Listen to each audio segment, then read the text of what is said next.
Bismillahirrahmanirrahim. Assalamualaikum warahmatullahi wabarakatuh.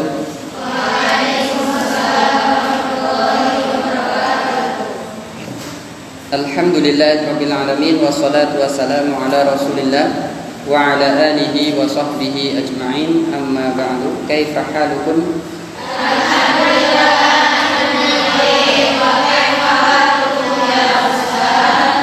Naam, alhamdulillah anna bi khair. Naam, ayyuhat thalibat, sebagaimana yang telah ana janjikan waktu pekan yang lalu, insyaallah malam hari ini, dan nanti kalau misalkan malam ini tidak selesai, kita lanjutkan besok. Kita akan membahas hukum-hukum terkait dengan puasa Ramadan yang insya Allah tinggal 1-2 hari lagi insya Allah akan kita jumpa, ya, akan datang. Nah, akhwati fillah rahimani wa rahimakumullah,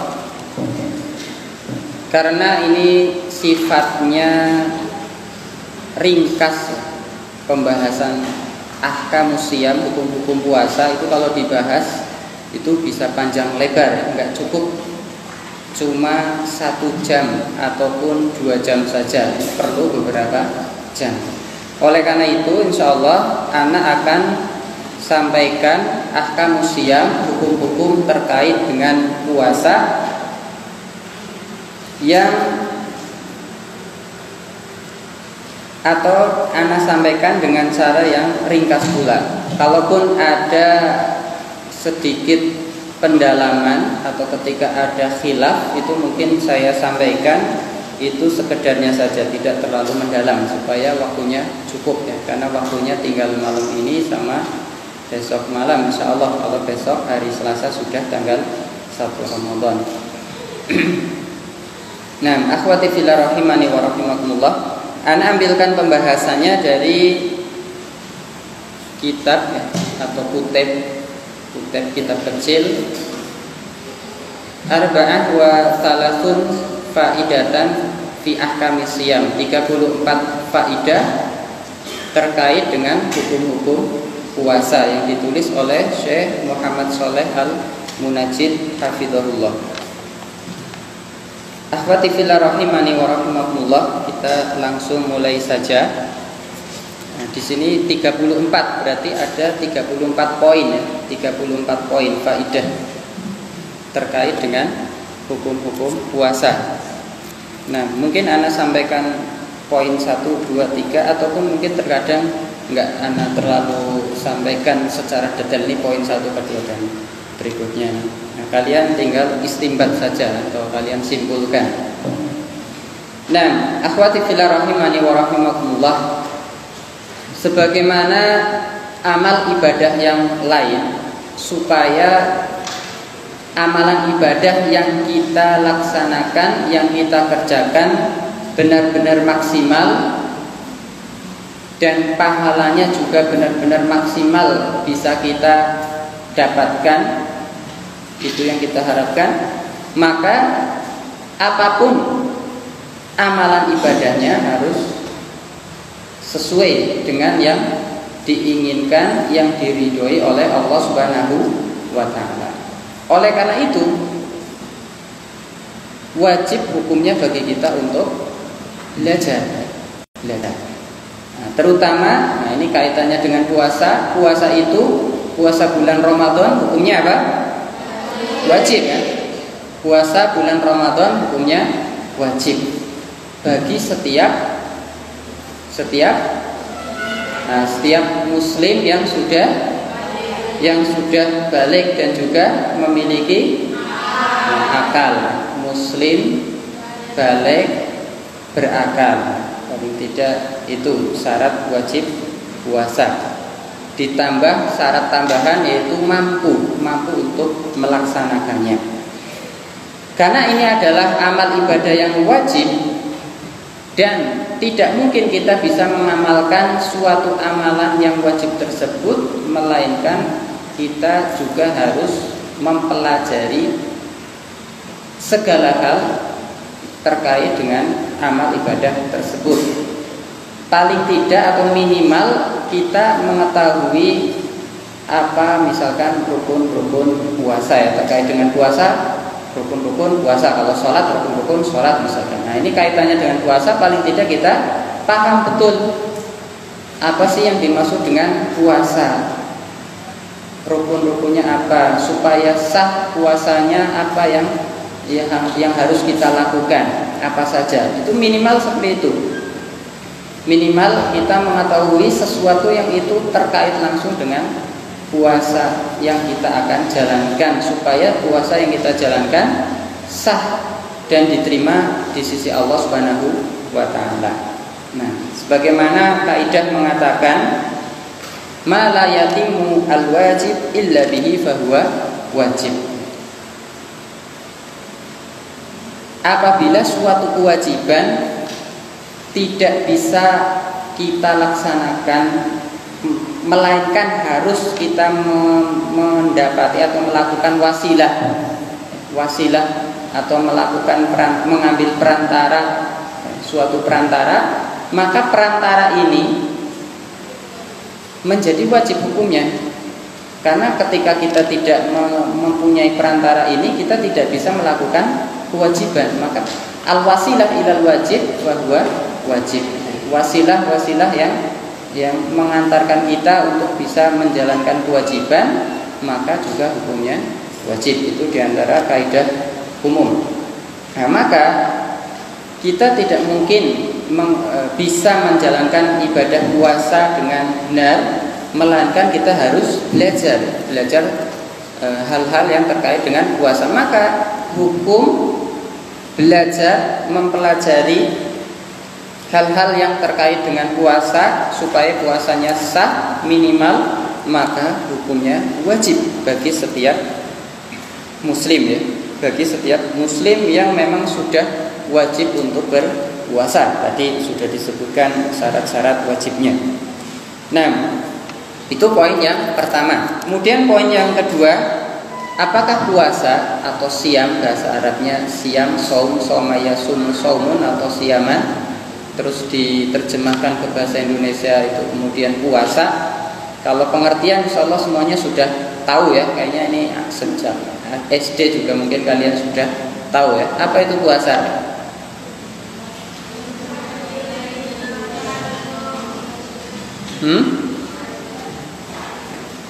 Ya, intinya al-imsak minal mufattirat, menahan diri dari segala pembatal. Dari kapan sampai kapan? Nah, min tulu'il fajri ila ghurubi syamsi. Dari terbitnya fajar. Nah, fajar itu ada dua jenis. Fajar apa? Ini fajar yang mana? Hah? Nah, kalian belum tahu jenis fajar. Fajar ada dua. Fajar apa? Nah, fajar sodik sama fajar kadhib. Nah, ini fajar yang dimaksud di sini fajar mana ini? Fajar kadhib apa sodik? Fajar sodik, bukan kadhib. Apa bedanya fajar sodik sama kadhib? Nah, ini berarti nanti perlu dibahas lebih lanjut ya. Nah, atau anak sampaikan secara singkat saja. Kalau fajar kadhib itu muncul sebelum fajar sodik. Menurut penjelasan para ulama, fajar kadhib itu biasanya muncul menjulang ke atas saja, dan setelah itu nanti hilang. Sedangkan fajar sodik itu muncul beberapa menit, mungkin sekitar 15-an menit atau mungkin 20 menit ya, kurang lebih. Itu itu merata. Jadi dari ujung utara ke ujung selatan cahayanya merata. Sebagaimana disebutkan di ayat di surat Al-Baqarah tentang puasa, tentang apa?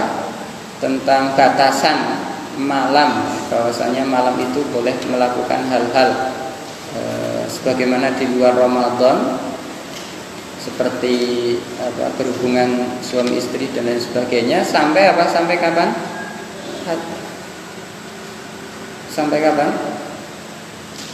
Wa hilalakum lailatas siyami rafathu ila nisaikum kunna libasul lakum wa antum libasul lahum. Terus apa?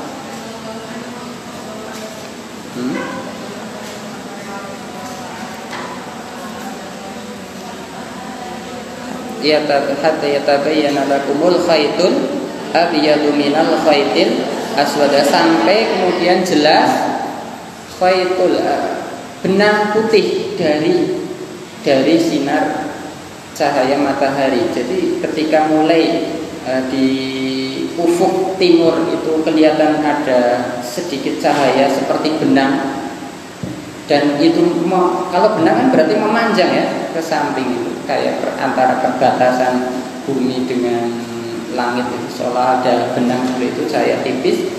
Maka itu mulailah diharamkan bagi orang yang puasa untuk makan dan minum atau melakukan segala pembatal dari puasa. Nah, itu yang dimaksud dengan fajar shodiq, dan itu juga merupakan awal mula waktu masuknya sholat subuh dari fajar shodiq. Nah, ini harus paham ya. Nah, ini ternyata kalian belum paham masalah fajar kadhib sama fajar shodiq. Nah, ini mungkin perlu dipelajari lebih lanjut. Nah, tadi pengertian puasa menahan diri dari segala pembatal dari terbit fajar shodiq sampai terbenam matahari. Kalau terbenam matahari yaitu berarti masuk waktu sholat maghrib. Nah, sholat maghrib. Kemudian faidah yang ketiga, poin yang ketiga tentang kapan masuknya bulan Ramadan, tanggal 1 bulan Ramadan. Bagaimana kita menentukan?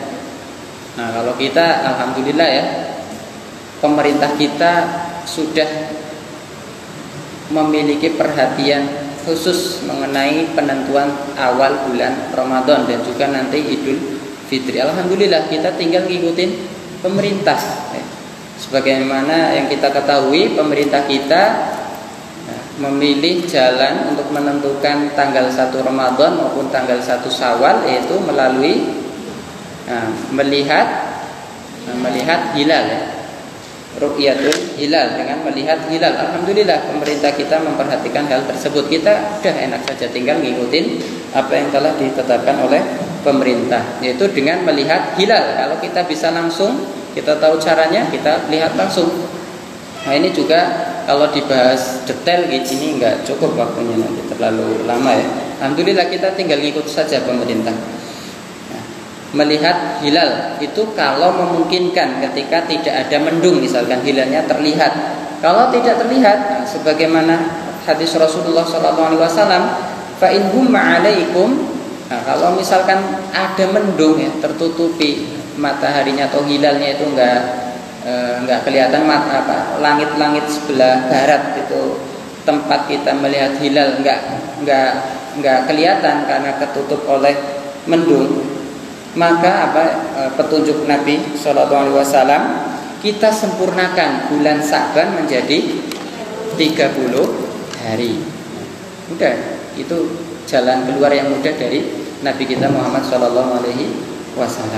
Kita genapkan bulan Sa'ban menjadi 30 hari, terus kita puasanya berarti di tanggal setelah 30 Sa'ban ya. Berarti besok kita nunggu keputusan dari pemerintah. Kalau misalkan memang Selasa sudah tanggal 1 berdasarkan ru'yatul hilal, kita ikut saja. Kalau misalkan belum, ya kita ikut juga. Berarti besok lagi hari Rabu. Nah, intinya kita mulai puasa di bulan Ramadan dengan melihat hilal. Kemudian poin yang keempat,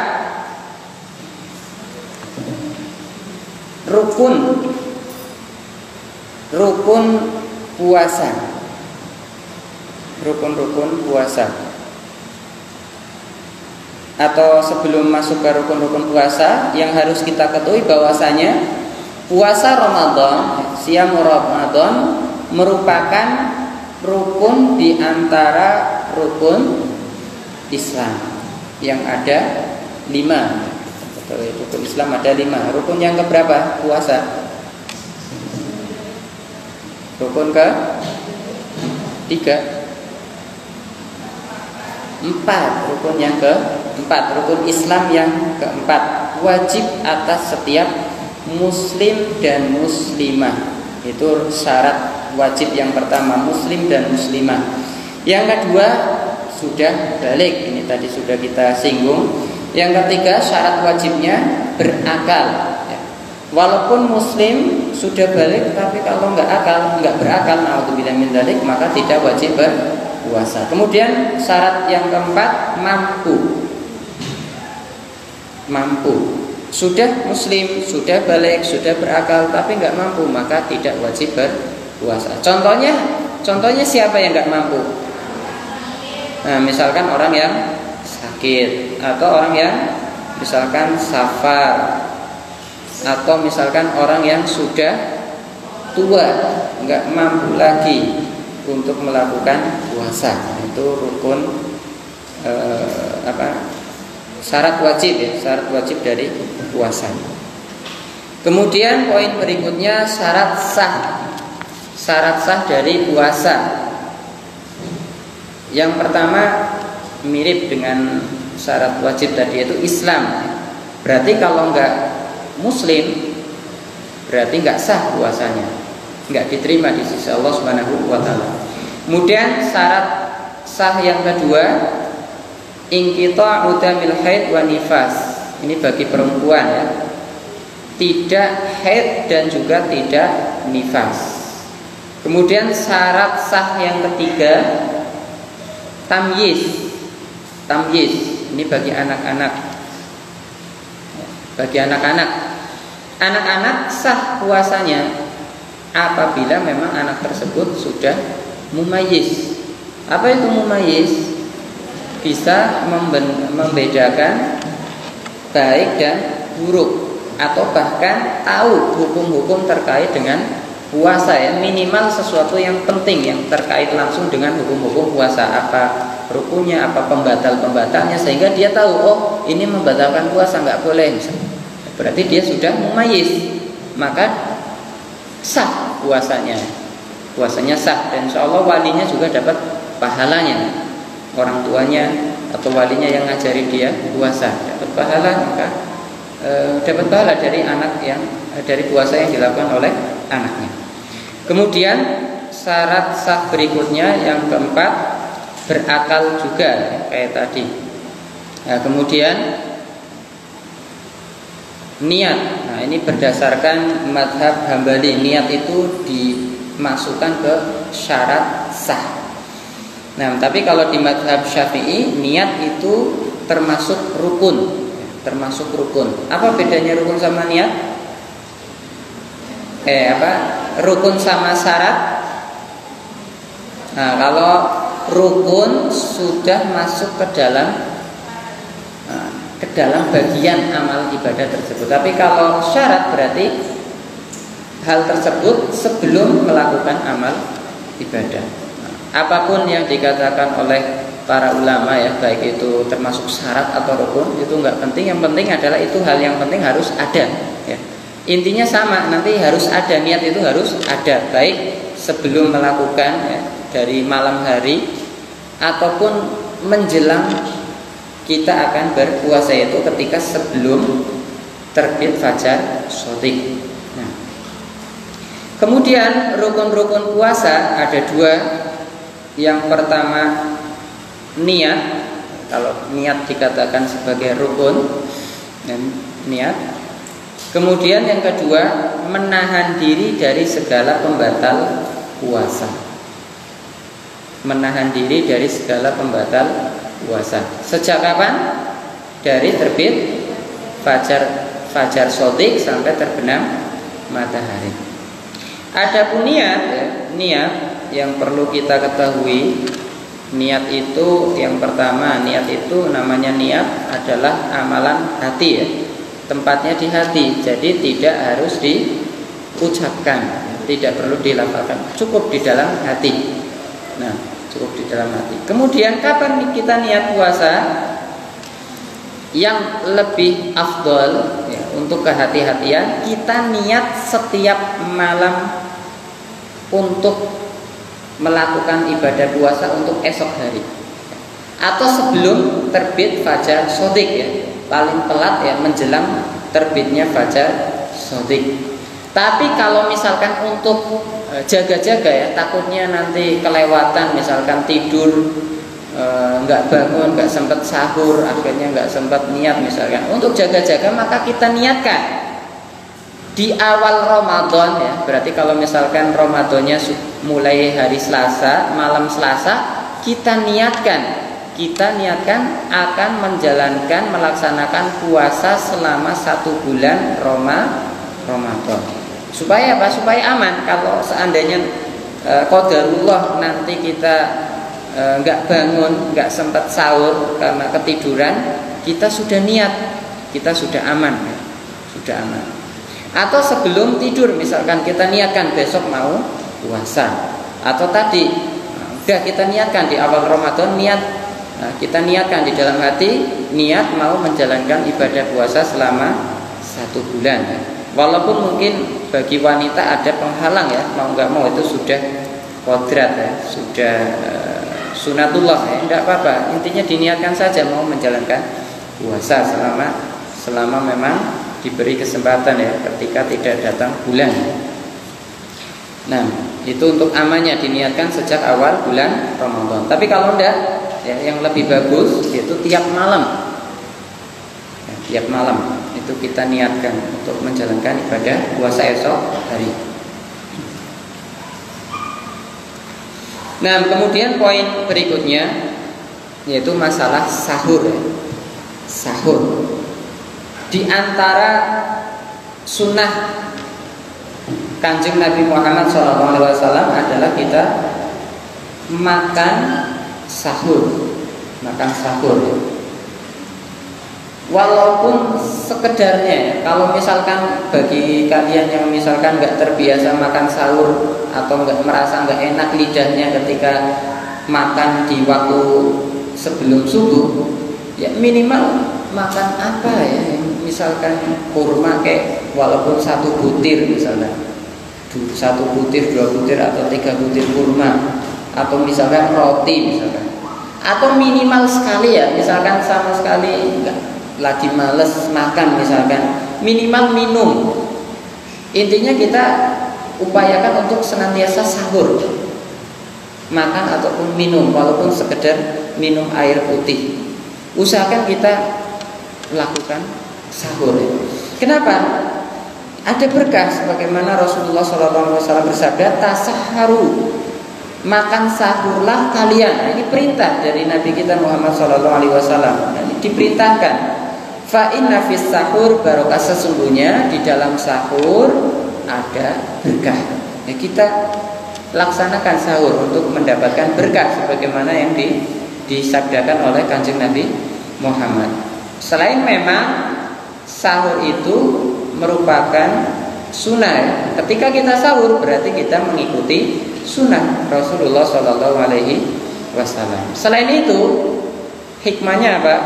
Dengan bersahur berarti kita telah menyelisihi ahli kita. Kenapa? Karena ahli kita, mereka ketika puasa mereka tidak ada sahurnya ya, tidak ada syariat sahur. Kemudian diantara hikmah yang lain, agar kita kuat di siang harinya. Apalagi nanti ya, kalian kebetulan nanti jihad ya, jihadnya mungkin lebih dari biasanya, karena nanti kalian akan menghadapi ujian akhir semester ya, butuh energi banyak untuk belajar. Nah, maka sahur, jangan malas-malas untuk bangun makan sahur. Supaya apa? Supaya kuat bisa belajar. Enggak hanya belajar, karena Ramadan itu kan memang waktunya kita untuk mendulang pahala. Enggak hanya belajar untuk puas, kita untuk memperbanyak amalan-amalan sunnah seperti misalkan baca Al-Quran atau mungkin sholat-sholat sunnah dan lain sebagainya. Maka makan sahur supaya kuat, itu diantara hikmahnya. Kemudian diantara hikmah yang lain kenapa kita harus sahur, Karena sahur, sebagaimana kita ketahui, waktu sahur itu merupakan diantara waktu mustajab untuk kita berdoa. Waktu mustajab untuk kita berdoa. Nah, maka ada kesempatan di situ bagi kita untuk berdoa, atau minimal ketika kita nggak berdoa kita memperbanyak istighfar ya, sebagaimana yang dijanjikan oleh Allah Subhanahu wa taala, faman yastaghfiruni, barang siapa yang meminta ampun ya di sepertiga malam terakhir, maka aku akan mengampuninya. Barang siapa yang berdoa kepadaku, faman yas'aluni, maka aku akan memberinya. Nah, itu janji Allah Subhanahu wa taala. Insyaallah mustajab waktunya. Maka ada kesempatan di situ bagi kita untuk berdoa, meminta ampun kepada Allah. Insyaallah akan diijabah oleh Allah Subhanahu wa taala. Selain itu, hikmah yang berikutnya kenapa kita kok harus sahur? Di situ ada waktu bagi kesempatan bagi kita untuk memperbaharui niat ya. Memperbaharui niat. Jelas kalau sahur berarti kan jelas di situ kita akan menjalankan ibadah puasa. Kemudian poin yang berikutnya, akhwati fillah rahimani wa rahimakumullah, poin yang ke-9, yustahabbu ta'jilul fitr.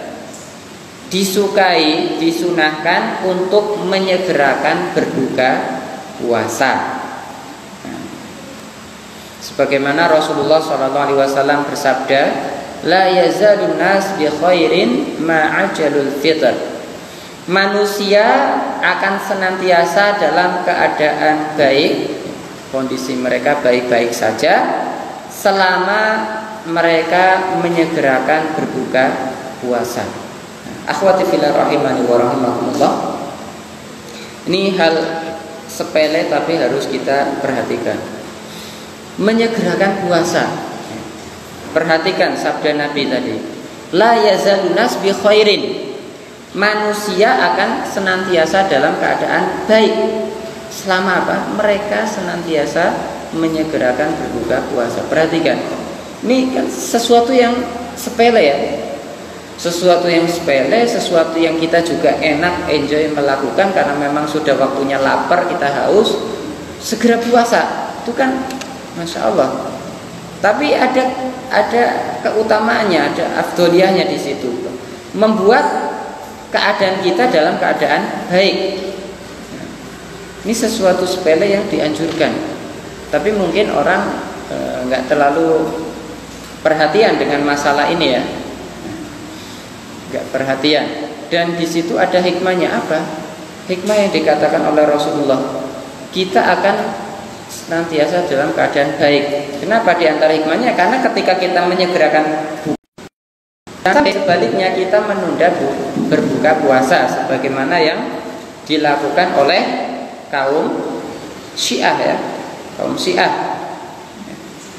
Syiah, orang-orang Syiah, mereka itu ketika datang sholat maghrib, datang waktunya berbuka puasa, mereka nggak langsung buka. Kapan mereka buka? Siapa yang tahu? Nah, ketika mereka sudah bisa melihat bintang-bintang. Artinya apa? Ketika memang langit itu benar-benar gelap ya, ketika langit benar-benar sudah gelap. Padahal waktu maghrib, waktu awal berbuka itu yang paling bagus, yaitu di awal waktu maghrib, yaitu ketika matahari baru tenggelam. Ketika matahari baru tenggelam, otomatis masih ada sisa-sisa cahaya ya, masih ada sisa-sisa cahaya ya, berwarna mungkin merah atau mungkin jingga ya, ke oranye ya, warna oranye.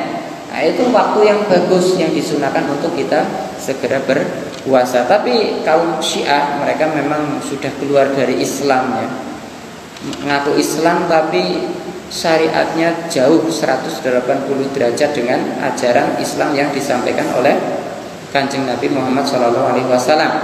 Mereka puasanya buka puasanya ketika langit sudah benar-benar gelap.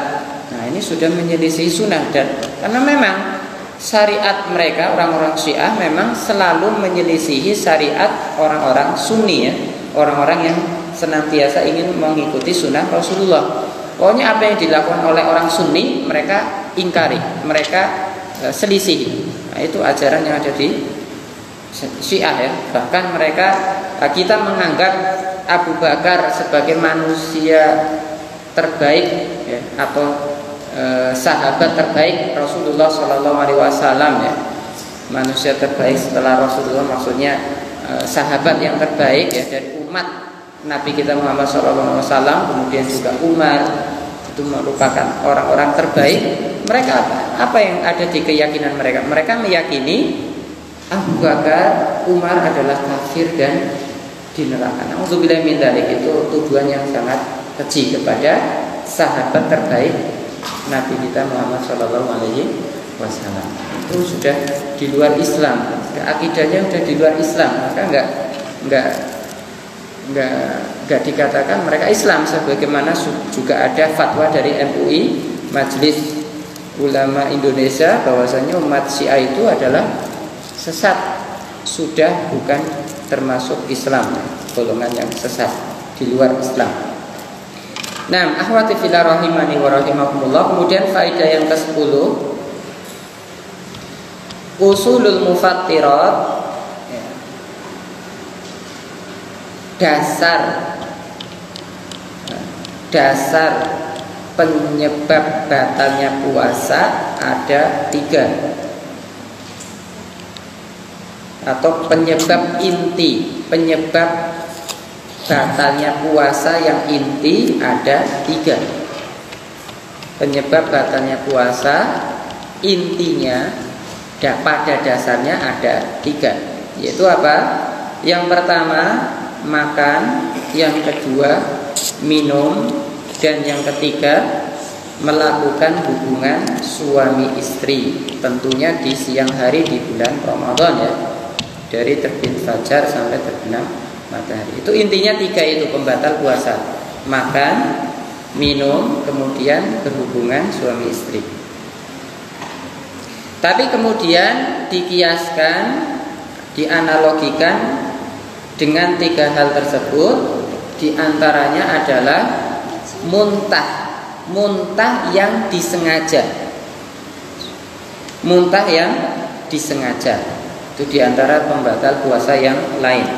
Kemudian yang kedua dikiaskan dengan pembatal tadi, atau tambahan ya, pembatal tambahan. Ini khusus bagi wanita, yaitu keluarnya darah haid maupun darah nifas, termasuk melahirkan. Ini berarti ketika seorang wanita walaupun misalkan tinggal 5 menit lagi, tinggal buka puasa, keluar ya, afwan, ya udah batal, diganti besok kalau di luar Ramadan ya. Ya harus sabar ya, harus sabar. Ya, jangan nyalahin. Ya Allah, naudzubillah, jangan sampai nyalahin Allah ya. Ini perhatikan para wanita, wahai akhwat, jangan sampai menyalahkan Allah. Enggak boleh. Ya kalau sekedar ya Allah, bentar lagi wah, merasa kecewa enggak apa-apa, tapi jangan sampai kemudian menyalahkan takdir. Kenapa? Karena kalau menyalahkan takdir secara tidak langsung berarti menyalahkan Allah. Masa Allah disalah-salahkan? Enggak boleh. Nah, jangan sampai menyalahkan ya. Kalian sudah tahu ilmunya, jangan sampai. Sebagaimana tentang hadis tentang menyalahkan dahar ya. Kalau menyalahkan waktu atau menyalahkan cuaca itu enggak boleh, karena secara tidak langsung menyalahkan Allah. Dan sama menyalahkan haid gara-gara dan lain sebagainya ya. Nah ini hati-hati, ucapannya dijaga, jangan sampai menyalahkan takdir, karena berarti ketika menyalahkan takdir secara tidak langsung menyalahkan Allah. Nah, kemudian juga al-ihtijam. Yang berikutnya diantara yang membatalkan puasa adalah berbekam. Tapi masalah bekam ini beda pendapat ya. Terjadi beda pendapat di antara para ulama mengenai bekam.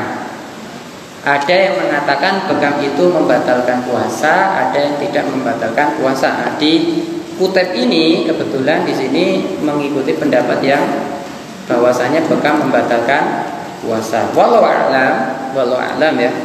Kalau ana sendiri cenderung bekam itu tidak membatalkan puasa. Kenapa? Memang ada hadis yang menyebutkan ya, disebutkan Rasulullah SAW menyebutkan aftarul hajin wal mahjum.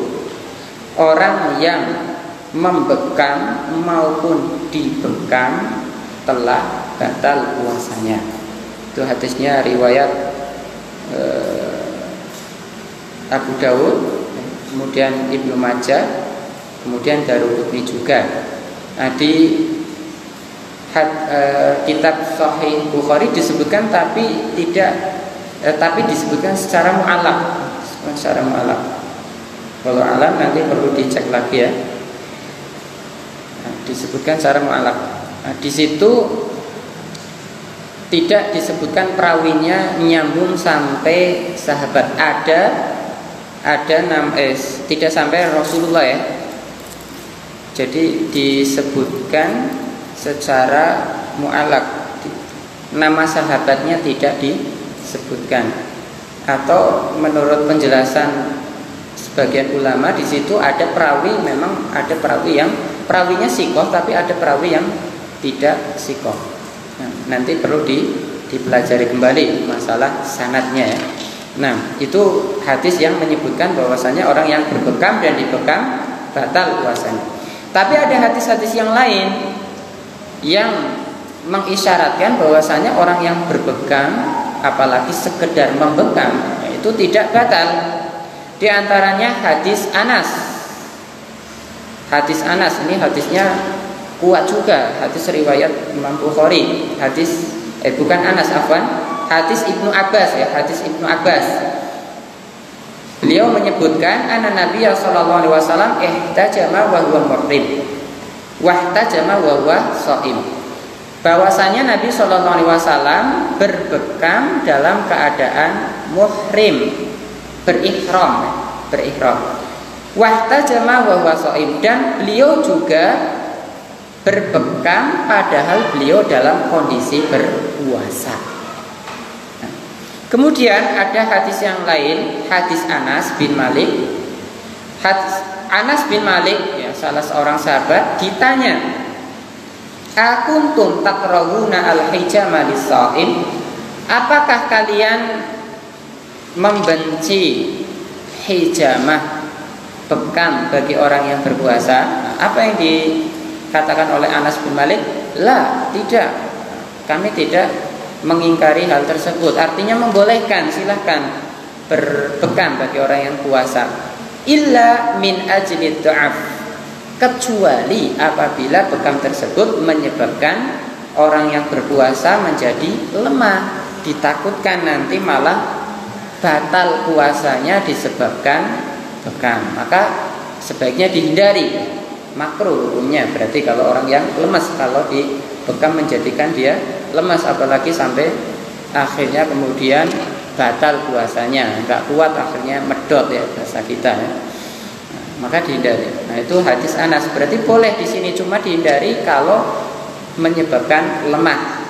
Kemudian ada hadis yang lain dari Abi Sa'id Al-Khudri radhiyallahu anhu. Hadisnya hadis riwayat Imam An-Nasa'i dan juga Daruqutni dan juga Ibnu Khuzaimah. Dikatakan beliau Abi Sa'id Al-Khudri mengatakan, rakhasa Nabi sallallahu alaihi wasallam fil qublah lis-shaim wal hijamah. Nabi sallallahu alaihi wasallam meringankan, memberikan keringanan, artinya apa? Membolehkan. Nah, berarti ada kemungkinan sebelumnya nggak boleh, tapi kemudian diringankan.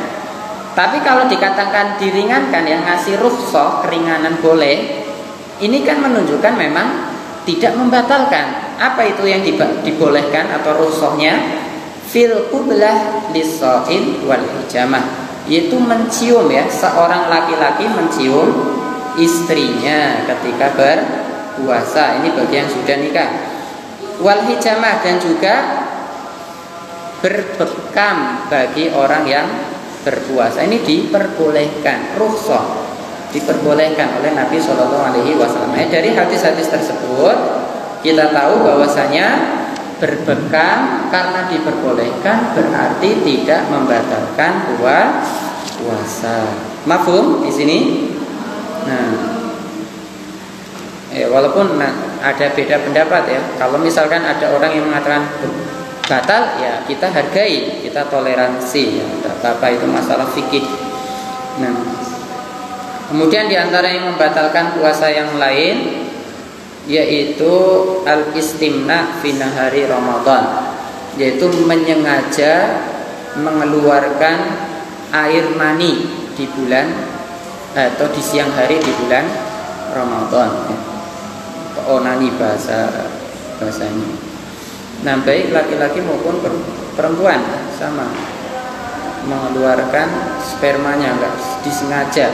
Kalau misalkan tidur mimpi keluar mani itu enggak apa-apa.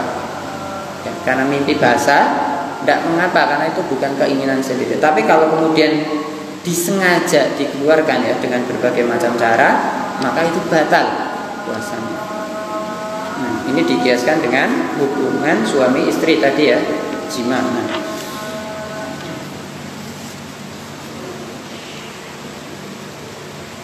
kemudian kita lanjutkan ke yang 11. Kita targetnya sampai ke 12, tapi kalau misalkan nggak nyampe ya minimal sampai 11 ya, karena ini udah masuk waktu sholat isya. Dan kita dengarkan azan sejenak sampai selesai, kita lanjutkan.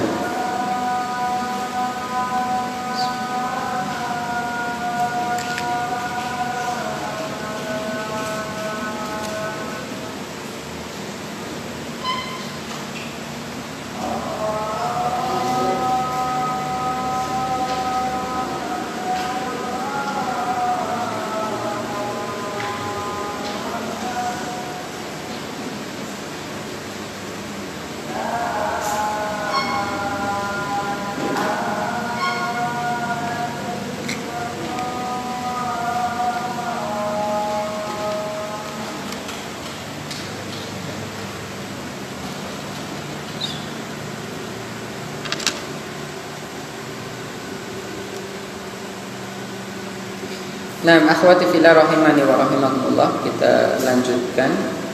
Kalau bisa separuh ya sampai faedah yang ke-12. Insyaallah ini berdasarkan jumlah halaman ini separuhnya sampai 12. Sekarang kita lanjutkan ke 11 dulu. Nah, yang poin yang ke-11, al-mufattirat la tufsidus siyam illa bi syurutin salasah. Tadi pembatal-pembatal yang disebutkan tadi ya, ada makan, minum, jima, melakukan hubungan suami istri, kemudian sengaja muntah, kemudian haid, nifas, ihtijam, berbuka bagi yang berpendapat bukan membatalkan puasa, kemudian istimna dan lain sebagainya. Pembatal-pembatal puasa ini semuanya tidak membatalkan puasa kecuali kalau terpenuhi 3 syarat. Terpenuhi 3 syarat. Apa itu 3 syarat? Yang pertama, aliman ghairu jahilin. Syarat yang pertama, memang dia itu tahu, bukan orang yang jahil, bukan orang yang bodoh nggak tahu. Artinya apa? Dia emang tahu kalau hal tersebut merupakan pembatal puasa, tapi dia sengaja melakukan hal tersebut. Misalkan makan, dia udah tahu makan itu pembatal puasa, dia sengaja makan, berarti batal puasa. Tapi kalau nggak tahu ya, misalkan mungkin mu'alaf karena saking nggak tahunya, mu'alafnya itu saking misalnya dari pedalaman ya, daerah pedalaman, nggak tahu informasi sama sekali tentang puasa, misalnya nggak tahu kalau misalkan makan itu nggak boleh misalkan nggak boleh dari terbit fajar shodiq sampai terbenam matahari. Misalkan dia itu ngiranya itu terbit matahari misalkan, bukan terbit fajar. Dia sudah terbit fajar, sudah subuh, dia masih makan minum. Kenapa? Karena dia ngiranya mulai menahan diri dari makan minum itu ketika terbit matahari. Misalkan ya, karena masih bodoh, nggak tahu, karena mu'alaf atau ya mu'alaf, tapi mu'alafnya dari daerah yang terpencil banget, misalkan nggak ada medsos di sana, nggak tahu sama sekali tentang puasa. Kalau puasa itu misalkan dari terbit fajar sotik. Kalau mu'alaf yang dari kota, anak kita tahu lah kalau masalah itu ya, walaupun baru masuk Islam tapi anak kita tahu. Tapi misalkan kalaupun sama ya, nggak tahu ya, walaupun dari daerah kota banyak medsos, udah kenal medsos, nggak tahu mana fajar sotik, mana fajar kadib dan terbit matahari misalkan, karena baru masuk Islam tadi malam misalkan, nggak tahu, ya insya Allah nggak apa-apa ya, karena dia jahil, nggak tahu. Dia ngiranya nggak boleh nggak makan nggak minumnya itu ketika terbit matahari misalkan, dia masih makan minum ketika terbit fajar sotik, ini nggak apa-apa. Tapi yang penting dia wajib belajar nanti ya, tadi sudah disebutkan, karena puasa Ramadan itu wajib, maka wajib hukumnya dia untuk belajar. Ketika dia sudah tahu, maka harus merubah. Yang sudah lewat ya insya Allah dimaafkan, ma'fu, karena dia jahil ketika itu. Tapi nanti ketika dia sudah tahu, wajib untuk melaksanakan ibadah sesuai dengan ilmunya yang sudah dipelajari. Kemudian yang kedua, syarat pembatal tadi membatalkan puasa, dzakiron ghairu nasin, apabila dia ingat tidak lupa. Berarti kalau lupa tidak membatalkan puasa. Contoh, puasa karena mungkin hari pertama dari kemarin nggak terbiasa puasa, apalagi nanti ujian misalkan, lupa kalau dia puasa. Selesai ujian langsung lari-lari ke kamar, haus banget langsung minum, glek, habis segelas baru astagfirullahaladzim, saya lagi puasa ya. Udah dapat segelas nih, atau setengah gelas misal, dapat setengah gelas, ingat saya puasa. Nah, dilanjutin apa berhenti? Lanjut. Ya enggak, kalau sudah ingat ya berhenti. Oh, maksudnya puasanya yang dilanjut, ya pinter ya. Nah, pinter. Ya puasanya dilanjut. Kalau minumnya ingat langsung berhenti. Tapi yang sudah masuk nggak usah dikeluarin, nggak usah dimuntah-muntahin ya. Apa? Itu rizki. Nah, itu makanan dan minuman yang dikasihkan oleh Allah Subhanahu wa taala. Ingat. Jadi di sini ingat jadi nikmat di sini. Ingat apa namanya? Lupa ya. Lupa yang nikmat itu adalah lupa ketika puasa ya. Tapi naudzubillah, jangan jadi orang pelupa. Naudzubillah, anak nggak mau jadi pelupa, walaupun itu nikmat, tapi nggak mau kalau lupanya tiap hari misalnya. Naudzubillah. Ya kalau sesekali nggak apa-apa. Jadi kalau tiap hari lupa berarti pelupa dia. Naudzubillah. Nah, kemudian syarat yang ketiga, mukhtaran ghairu mukrah. Mukhtar atas pilihan sendiri, ghairu mukrah, tidak dipaksa. Artinya kalau dipaksa, misalkan minum sekarang, kalau enggak saya bunuh misalkan, berarti puasanya tetap sah, tidak batal. Kenapa? Karena dia melakukan hal tersebut dipaksa. Ya arti paksaan itu kan paksaan itu kan ada batasannya, enggak sekedar maksa. Misalkan kalian dipaksa sama Fatin usianya baru 3 tahun, belum ada ya, belum. Mbak, puasa buka makan ini sekarang, kalau enggak saya bunuh misalnya. Ya itu enggak dianggap paksaan. Kenapa? Masa orang segede kalian dipaksa sama anak kecil enggak ada 3 tahun, itu enggak dianggap paksaan. Paksaan itu ada batasannya ya. Memang paksaan tersebut benar-benar menyebabkan misalkan bahaya nyawanya misalkan. Dan itu oleh orang yang memang lebih kuat dari dia, menggunakan senjata misalkan memang itu menyakiti, bisa membunuh misal, atau dipukul sekali pukul langsung mati misal. Nah, misal itu contoh ya. Jadi paksaan di sini ada batasannya, enggak sekedar bahasa paksaan saja, bukan lafadznya saja, tapi memang ada di situ benar-benar terpaksa. Nah, ini contoh ya, atau hal-hal yang lain ketika dipaksa maka tidak membatalkan puasa. Kemudian yang ke-12, ini yang terakhir tapi agak panjang, jadi terakhirnya agak panjang. Mimma yulhaqu bil mufattirat mimma huwa fi ma'nal akal wa syurbi. Hal-hal lain yang dianalogikan atau dikiaskan dengan pembatal-pembatal puasa yang lain, yaitu hal-hal yang dikiaskan karena maknanya itu seperti makan dan minum, walaupun secara zahir itu dia tidak sedang makan dan minum, tapi maknanya intinya seperti makan dan minum. Nah, ini pembatal puasa yang lainnya. Contohnya apa?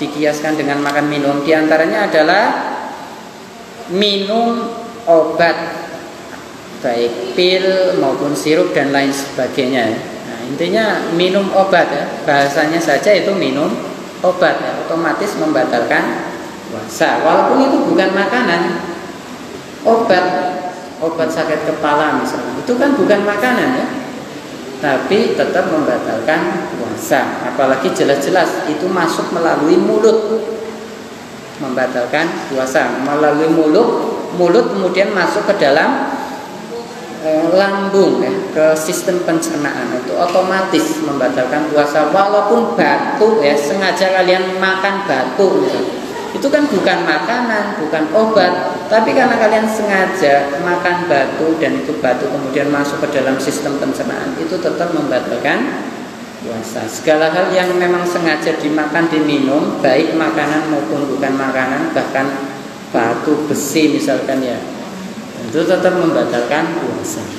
Kemudian yang kedua dikiaskan dengan makan ataupun minum, yaitu syurbud dukhon. Apa itu syurbud dukhon?